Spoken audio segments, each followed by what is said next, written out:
board. So over here I have some of the descriptions. Over here I have the pictures. More than likely, we're just going to have the pictures on the test. It's going to ask what's going on in this picture or what is significant about this picture. So this particular picture, it says up here, it's a pretty big hint. White wings under police protection. So the White Wings, or the White Ducks, were run by General George Waring. Again, George Waring, General Waring. The general went to war against filth in the city. So they're cleaning up the city, pushing the trash, cleaning everything up. This is a picture of a trolley or a streetcar. A lot of times they would be electric cars, and so public transportation is more common. This is actually in San Francisco. You can see Alcatraz, the famous prison, back off here in the distance.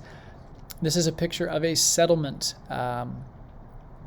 So Jacob Riis was the famous photographer and the famous journalist that made the terrible living conditions more well known to the general people. So he would take pictures and share it with more wealthy people and kind of let them know, hey, this is how the other half lives. In fact, he wrote a book called How the Other Half Lives, and it ended up being a bestseller. So these people are in a tenement, and they are all crammed in there.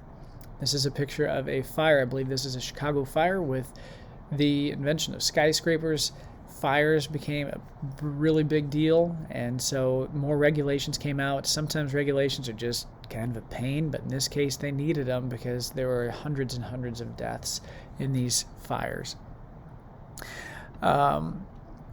This is a picture of steel being made. So steel was more of a slow process up until Andrew Carnegie got a hold of it. So overseas, they had mass-produced steel. He was the first one in the United States to mass-produce. The other people couldn't compete with it because he had such a huge quantity, he could charge less for it. And so he had kind of a monopoly on it. Andrew Carnegie got super rich because people are using it for things like skyscrapers, and it was just a lot more common. So that's what's going on in this picture. In this picture, we have skyscrapers. A gentleman up on top of a building, building the building, and these people would have to be pretty comfortable with heights, and a lot of them ended up falling to their death as they built things. They didn't have much protection.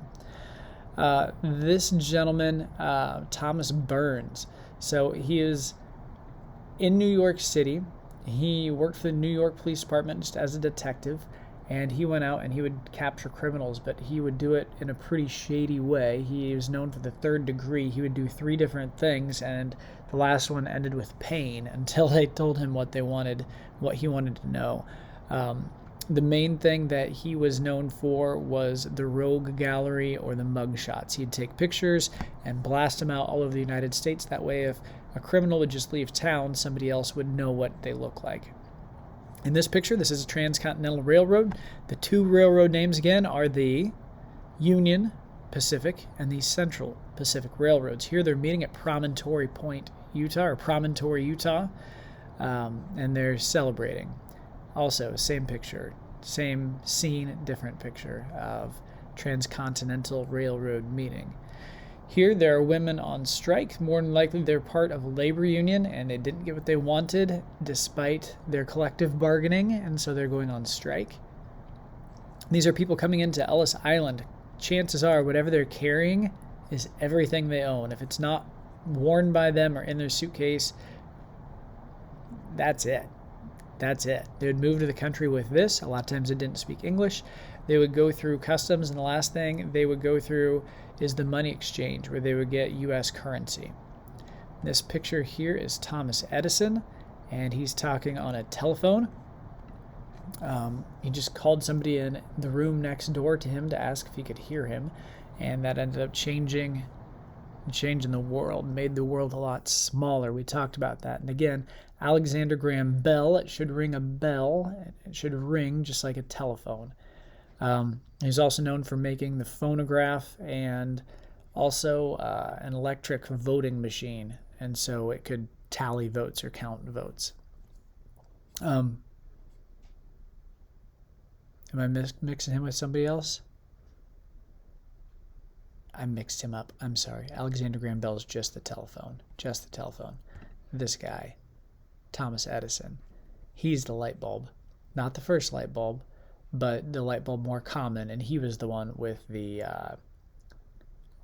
phonograph, so you could listen to music, and the counting machine, the voting counting machine. I apologize. So, Thomas Edison, super famous, and then he also made a power plant basically that could light up a town. So they didn't just have the light bulb, but they were able to have a power plant that would keep the entire city running. So, I think that should be about it. Doesn't seem like we went through everything, but that must be it. So study hard. If you don't know it now, you're not going to magically know it when it comes test time. So make sure you do know it. If there are things that you know already, go over it once and then don't come back to it. Go back to the things that you don't know over and over and over until you do know it. And maybe if it's this picture that you don't know, look at this picture, go over what you're supposed to know and go to the next one and go to the next one and then come right back to it. And then come right back to it, and then come right back to it until you know it and it's ingrained in your head. Repetition makes a memory. So, good luck.